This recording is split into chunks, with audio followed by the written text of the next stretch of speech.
जय श्री राम। दोस्तों, साथ ऐसे अद्भुत योद्धा जिन्हें मृत्यु कभी छू नहीं सकती। ये चिरंजीवी कौन है? इनके अमरत्व का रहस्य क्या है? क्या ये अभी भी जीवित है और कलयुग में कहाँ रहते हैं? पहले जानते हैं कि ये 7 चिरंजीवी कौन है, फिर ये जानने का प्रयास करेंगे कि ये कलयुग में कहाँ है। तो इस डॉक्यूमेंट्री के अंत तक जुड़े रहिए। दोस्तों, हर रोज नई धार्मिक कहानियां, हिंदी धार्मिक कहानियां और रोचक जानकारी सुनने के लिए हमारे चैनल को सब्सक्राइब करें। जय श्री राम। चिरंजीवी भगवान परशुराम। भगवान परशुराम को भगवान विष्णु का छठा अवतार माना जाता है, जिनका जन्म अधर्म और अन्याय को समाप्त करने के लिए हुआ था। उनका जीवन शौर्य, भक्ति, तपस्या और धर्म रक्षा की प्रेरक कथाओं से भरा हुआ है। आइए उनके जन्म, जीवन और प्रमुख घटनाओं को विस्तार से जानें। भगवान परशुराम का जन्म। माता पिता ऋषि जमदग्नि, भृगुवंश और माता रेणुका। जन्मस्थान जनपद वर्तमान में महाराष्ट्र और मध्य प्रदेश की सीमाओं के पास माना जाता है। नाम। जन्म के समय उनका नाम राम रखा गया। बाद में शिवजी से परशु, कुल्हाड़ी प्राप्त करने के बाद परशुराम कहलाए। जन्म उद्देश्य। जब पृथ्वी पर अत्याचारी क्षत्रियों ने अधर्म फैलाना शुरू किया, तब भगवान विष्णु ने परशुराम रूप में जन्म लिया ताकि धर्म की पुनर्स्थापना की जा सके। महत्वपूर्ण घटनाएं। भगवान शिव से दिव्य अस्त्र प्राप्ति। परशुराम जी ने भगवान शिव की कठोर तपस्या की। शिवजी ने प्रसन्न होकर उन्हें परशु, कुल्हाड़ी और अन्य दिव्यास्त्रों का ज्ञान दिया। शिवजी ने उन्हें अजेय योद्धा और चिरंजीवी होने का वरदान दिया। माता रेणुका की आज्ञा पालन की घटना। एक बार माता रेणुका अपने पतिव्रता धर्म के कारण दिव्य शक्तियों से नदी से पानी लाती थी। एक दिन गंधर्व चित्ररथ को देखकर उनका ध्यान क्षण भर विचलित हुआ, जिससे उनकी शक्ति क्षीण हो गई। ऋषि जमदग्नि ने इसे धर्म भ्रष्टता मानकर अपने पुत्रों को माता का वध करने का आदेश दिया। बड़े पुत्रों ने इनकार कर दिया, लेकिन परशुराम जी ने पिता की आज्ञा का पालन करते हुए माता का शीश काट दिया। पिता की परीक्षा में सफल होने पर ऋषि जमदग्नि ने वरदान दिया कि वे माता को पुनः जीवित कर सकते हैं। ये घटना परशुराम जी की आज्ञा पालन, निष्ठा और कठोर तपस्विता को दर्शाती है। कर्तव्य पालन और क्षत्रियों का सहार। एक बार राजा सहस्त्रार्जुन ने उनके पिता की हत्या कर दी और उनकी कामधेनु गाय छीन ली। पिता की हत्या का बदला लेने के लिए परशुराम जी ने 21 बार पृथ्वी से अधर्मी क्षत्रियों का संहार किया। उन्होंने सहस्त्रार्जुन और उसके वंश का नाश किया। भगवान राम से भेंट। भगवान राम जब शिव धनुष तोड़ते हैं, तब परशुराम जी वहां पहुंचते हैं। वे भगवान राम की परीक्षा लेते हैं, लेकिन जब उन्हें राम के विष्णु अवतार होने का बोध होता है, तब वे शांत हो जाते हैं। भगवान परशुराम की अमरता। भगवान शिव के वरदान से भगवान परशुराम चिरंजीवी है। मान्यता है कि कलयुग में जब भगवान कल्कि का अवतार होगा, तब वे ही उन्हें दिव्यास्त्रों का ज्ञान देंगे। धार्मिक संदेश। भगवान परशुराम की कथाएं हमें सिखाती है कि धर्म, सत्य और अपने कर्तव्य के प्रति निष्ठावान रहना चाहिए। अन्याय के विरुद्ध कठोर निर्णय लेना भी धर्म का हिस्सा है। चिरंजीवी कृपाचार्य जी। कृपाचार्य जी महाभारत के प्रमुख पात्रों में से एक है और सप्त चिरंजीवियों में से एक है, जिन्हें अमरत्व का वरदान प्राप्त है। उनकी अमरता और जीवन से जुड़ी प्रमुख घटनाएं इस प्रकार है। कृपाचार्य जी का जन्म। कृपाचार्य का जन्म महर्षि गौतम के पुत्र शरदवान के तप के प्रभाव से हुआ था। शरदवान ने कठोर तपस्या की, जिससे देवताओं को भय हुआ कि कहीं वे अजेय न हो जाएं। इंद्र ने एक अप्सरा जानपदी को उनके तप में बाधा डालने के लिए भेजा। जानपदी को देखकर शरदवान का तप भंग हो गया और उनके मन में काम भावना जागृत हुई। उसी समय उनके धनुष से 2 बूंदें धरती पर गिरी, जिनसे एक बालक कृप और एक बालिका कृपी का जन्म हुआ। कृप और कृपी को महाराज शांतनु ने गोद लिया और उनका लालन पालन किया। कृपाचार्य की अमरता से जुड़ी घटना। धनुर्विद्या में निपुणता। कृपाचार्य ने अपने पिता शरद्वान से धनुर्विद्या सीखी और कौरव पांडवों के गुरु बने। उनकी अपार विद्या और तपस्या से वे अमर हो गए। कुरुक्षेत्र युद्ध में योगदान। महाभारत युद्ध में कृपाचार्य ने कौरवों का साथ दिया। युद्ध के बाद जब युद्ध भूमि में सभी योद्धा समाप्त हो गए, तब भी कृपाचार्य जीवित रहे। उनकी तपस्या और ब्रह्म तेज के कारण भगवान शिव ने उन्हें चिरंजीवी होने का आशीर्वाद दिया। अमरत्व का वरदान। कृपाचार्य को यह वरदान इसलिए मिला क्योंकि वे शस्त्र और शास्त्र दोनों में निपुण, धर्मपरायण और ब्राह्मण होने के साथ साथ क्षत्रिय धर्म का पालन करने वाले थे। चिरंजीवी अश्वत्थामा जी। अश्वत्थामा महाभारत के प्रसिद्ध योद्धा और सप्त चिरंजीवियों में से एक है, जिन्हें अमरता का श्राप मिला। उनका जीवन वीरता, अहंकार और श्राप की पीड़ा का प्रतीक है। आइए जानते हैं उनके जीवन की प्रमुख घटनाएं और वो घटना जिससे वे अमर हुए। अश्वत्थामा का परिचय। पिता आचार्य द्रोण, कौरव और पांडवों के गुरु। माता कृपी, कृपाचार्य की बहन। कुल भृगुवंश। जन्म वरदान। अश्वत्थामा का जन्म एक मणि के साथ हुआ था, जो उन्हें हर प्रकार की भूख, प्यास, रोग और भय से रक्षा करती थी। अश्वत्थामा की अमरता से जुड़ी घटना। कुरुक्षेत्र युद्ध के अंतिम समय की घटना। महाभारत युद्ध में अश्वत्थामा कौरव पक्ष में थे और अपने पिता आचार्य द्रोण की मृत्यु से अत्यंत क्रोधित और दुखी थे। पिता की मृत्यु के बाद उन्होंने पांडवों से प्रतिशोध लेने की ठानी। रात में पांडव शिविर पर आक्रमण। अश्वत्थामा ने रात्रि में पांडव शिविर पर हमला किया। उन्होंने द्रौपदी के 5 पुत्रों, उपांडवों को सोते हुए मार डाला, ये सोचकर कि वे पांडव हैं। ये अधर्मपूर्ण कृत्य था, क्योंकि युद्ध में रात्रिकालीन आक्रमण और सोए हुए सैनिकों की हत्या निषिद्ध थी। द्रौपदी का विलाप और अर्जुन का संकल्प। द्रौपदी अपने पुत्रों की हत्या से अत्यंत दुखी हुई। अर्जुन ने प्रतिज्ञा की कि वो अश्वत्थामा को पकड़कर उनके सामने लाएंगे। कमेंट में हर हर महादेव, जय श्री राम जरूर लिखे और ये स्टोरी ज्यादा से ज्यादा लोगों को शेयर करें। अर्जुन और अश्वत्थामा का युद्ध। अर्जुन ने अश्वत्थामा को खोजकर उनसे भयंकर युद्ध किया। अश्वत्थामा ने ब्रह्मास्त्र चलाया, अर्जुन ने भी ब्रह्मास्त्र छोड़ा। महर्षि व्यास ने दोनों को ब्रह्मास्त्र वापस लेने को कहा। अर्जुन ने वापस ले लिया, लेकिन अश्वत्थामा को यह विद्या नहीं आती थी, इसलिए उन्होंने ब्रह्मास्त्र को उत्तरा के गर्भ में पल रहे अभिमन्यु के पुत्र परीक्षित की ओर मोड़ दिया। भगवान श्री कृष्ण का क्रोध। भगवान श्री कृष्ण ने अश्वत्थामा के इस अधर्मपूर्ण कृत्य पर क्रोधित होकर अभिशाप दिया। उनकी मणि छीन ली गई, जिससे उन्हें रोग, भूख, प्यास और पीड़ा का सामना करना पड़ा। उन्हें कलयुग के अंत तक जीवित रहने और भटकने का श्राप दिया गया।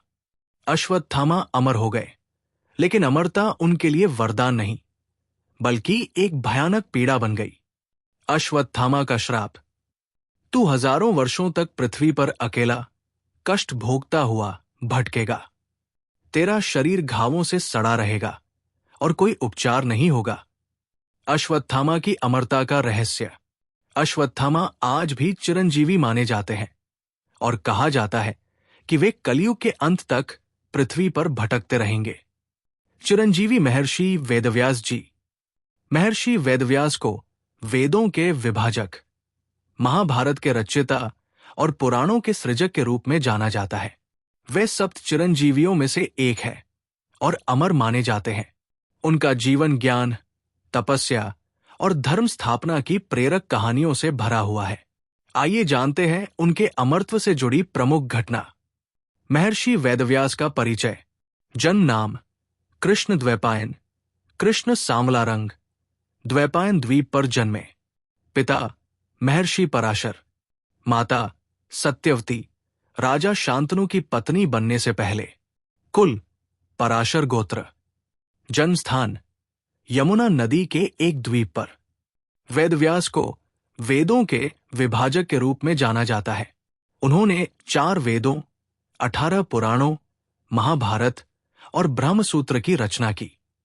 महर्षि वेदव्यास के अमरत्व से जुड़ी घटना, वेदों का विभाजन और दिव्य कार्य।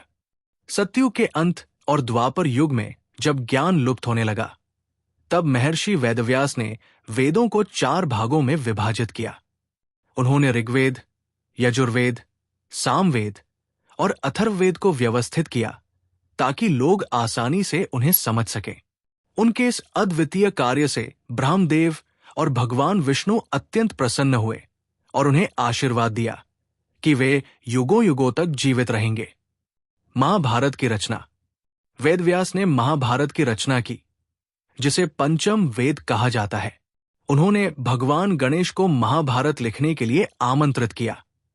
महाभारत में उन्होंने धर्म, अधर्म, नीति, नीतिशास्त्र और मानव जीवन के हर पहलू को समाहित किया।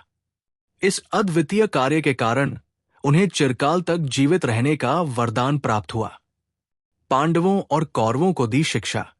वेदव्यास ने कुरु वंश को मार्गदर्शन दिया और महाभारत युद्ध के बाद धर्म की पुनः स्थापना में सहायता की। उन्होंने विदुर, धृतराष्ट्र, पांडवों और उत्तरा के पुत्र परीक्षित को धर्म का ज्ञान दिया। उनका ज्ञान और तपस्या इतना प्रभावशाली था कि देवताओं ने उन्हें चिरंजीवी होने का आशीर्वाद दिया। महर्षि वेदव्यास को अमरत्व का वरदान। वेदव्यास जी ने तपस्या, ज्ञान और धर्म का प्रचार किया। उनकी तपस्या और शास्त्रों के सृजन से प्रसन्न होकर ब्रह्मदेव ने उन्हें चिरंजीवी होने का आशीर्वाद दिया। वर्तमान मान्यता। कहते हैं कि महर्षि वेदव्यास आज भी हिमालय में तपस्या कर रहे हैं और कलयुग के अंत में धर्म की पुनर्स्थापना के लिए प्रकट होंगे। चिरंजीवी महाबली राजा बलि। महाबली राजा बलि, बाली चक्रवर्ती का नाम भारतीय धर्म ग्रंथों में एक परोपकारी, दानशील और धर्मपरायण असुर राजा के रूप में प्रसिद्ध है। वह सप्त चिरंजीवियों में से एक है जिन्हें भगवान विष्णु ने अमरता का वरदान दिया। उनका जीवन तपस्या, दानशीलता और भक्ति की मिसाल है। आइए जानते हैं उनके अमरत्व से जुड़ी महत्वपूर्ण घटना। राजा बलि का परिचय। पिता विरोचन, प्रहलाद के पुत्र। पितामह भक्त प्रहलाद, भगवान विष्णु के परम भक्त। वंश दैत्य, असुर, कुल। गुण परम दानवीर, धर्मपरायण, विष्णु भक्त। राजा बलि ने अपनी नीतियों और तपस्या से तीनों लोकों पर शासन स्थापित किया था। वे दैत्य कुल में जन्मे, लेकिन उनके संस्कार और धर्म नीतियां ऋषि मुनियों को भी प्रेरित करती थी। राजा बलि की अमरता से जुड़ी प्रमुख घटना। वामन अवतार और राजा बलि की परीक्षा। द्वापर युग में असुरों की शक्ति अत्यधिक बढ़ गई थी और बलि ने स्वर्गलोक तक जीत लिया था। ये देख देवताओं ने भगवान विष्णु से रक्षा की प्रार्थना की। तब भगवान विष्णु ने वामन अवतार, बौने ब्राह्मण के रूप में जन्म लिया। घटना का क्रम। यज्ञ में वामन अवतार का आगमन। राजा बलि ने विश्वजित यज्ञ का आयोजन किया। वामन अवतार एक छोटे ब्राह्मण के रूप में वहां पहुंचे और दान मांगने लगे। बलि ने दान देने का वचन दिया। 3 पग भूमि का दान। वामन ने 3 पग भूमि मांगी। गुरु शुक्राचार्य ने बलि को चेताया कि ये बालक सामान्य नहीं, स्वयं विष्णु है जो बलि की परीक्षा ले रहे हैं। बलि ने कहा, दानवीर को दान से पीछे नहीं हटना चाहिए। उन्होंने 3 पग भूमि दान में दे दी। वामन का विराट रूप। वामन ने अपना स्वरूप विशाल कर लिया। एक पग में संपूर्ण पृथ्वी नाप ली, दूसरे पग में आकाश और स्वर्गलोक नाप लिया। तीसरा पग रखने के लिए स्थान नहीं बचा। बलि की निष्ठा। बलि ने तीसरा पग अपने सिर पर रखने के लिए कहा। भगवान वामन ने तीसरा पग उनके सिर पर रख दिया और उन्हें पाताल लोक भेज दिया। अमरता का वरदान। बलि की निष्ठा और दानशीलता से प्रसन्न होकर भगवान विष्णु ने उन्हें पाताल लोक का स्वामी बनाया। उन्हें वरदान दिया कि वे चिरंजीवी रहेंगे और कलयुग में भगवान विष्णु के पुनः दर्शन करेंगे। साथ ही भगवान विष्णु बलि की रक्षा के लिए पाताल लोक में द्वारपाल बनकर रहने लगे। राजा बलि की अमरता का रहस्य। भगवान विष्णु के आशीर्वाद से राजा बलि आज भी पाताल लोक में जीवित है। माना जाता है कि हर वर्ष ओणम पर्व के दिन वे अपनी प्रजा का हाल जानने पृथ्वी पर आते हैं। कलयुग के अंत में वे पुनः धरती पर आकर धर्म की पुनः स्थापना में सहयोग करेंगे। चिरंजीवी राजा बलि का संदेश। राजा बलि की कथा हमें सिखाती है कि सच्ची निष्ठा, दान और धर्म का पालन करने वाला व्यक्ति भगवान की कृपा अवश्य प्राप्त करता है, चाहे परिस्थितियां कैसी भी हों। चिरंजीवी नंबर 6 राजा विभीषण। विभीषण रामायण के एक प्रमुख पात्र और रावण के छोटे भाई थे। वे अपनी धर्मपरायणता, नीति प्रियता और श्रीराम की भक्ति के लिए प्रसिद्ध है। विभीषण को भगवान श्रीराम ने अमरता का वरदान दिया, जिससे वे सप्त चिरंजीवियों में स्थान प्राप्त कर सके। आइए जानते हैं वो घटना जिससे विभीषण अमर हुए। विभीषण का परिचय। पिता महर्षि विश्रवा, माता कैकसी, भाई रावण, कुंभकर्ण, बहन शूर्पणखा। गुण सत्यवादी, धर्मपरायण, श्रीराम भक्त। विभीषण बचपन से ही धर्म के मार्ग पर चले। जब रावण और कुंभकर्ण ने शिव से शक्तियां मांगी, तब विभीषण ने सत्य, धर्म और भक्ति की शक्ति मांगी। विभीषण की अमरता से जुड़ी घटना।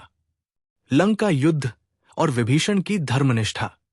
रावण का अधर्म और विभीषण की चेतावनी। जब रावण ने सीता माता का हरण किया, तब विभीषण ने उसे बार बार समझाया कि ये अधर्म है और श्रीराम से क्षमा मांग ले। रावण ने न केवल उनकी सलाह को ठुकरा दिया, बल्कि उन्हें लंका से निकाल दिया। विभीषण का श्रीराम की शरण में आना। विभीषण लंका छोड़कर श्रीराम की शरण में आ गए। वानर सेना में कई लोग संदेह में थे कि वो शत्रु पक्ष का गुप्तचर हो सकते हैं। श्रीराम ने कहा, जो भी भयभीत होकर मेरी शरण में आता है, उसे मैं अभय प्रदान करता हूं। उन्होंने विभीषण को न केवल शरण दी, बल्कि उन्हें भविष्य में लंका का राजा घोषित किया। लंका युद्ध और विभीषण का योगदान। विभीषण ने श्रीराम को रावण की मृत्यु का रहस्य बताया। उसकी नाभि में अमृत था। उनकी सहायता से श्रीराम ने रावण का वध किया और लंका में धर्म की स्थापना की। लंका विजय के बाद अमरता का वरदान। युद्ध समाप्त होने के बाद श्रीराम ने विभीषण को लंका का राजा बनाया। विभीषण की सत्यनिष्ठा, भक्ति और धर्मपरायणता से प्रसन्न होकर भगवान श्रीराम ने उन्हें आशीर्वाद दिया। हे विभीषण, तुमने धर्म का पालन किया है। मैं तुम्हें अमरत्व का वरदान देता हूं।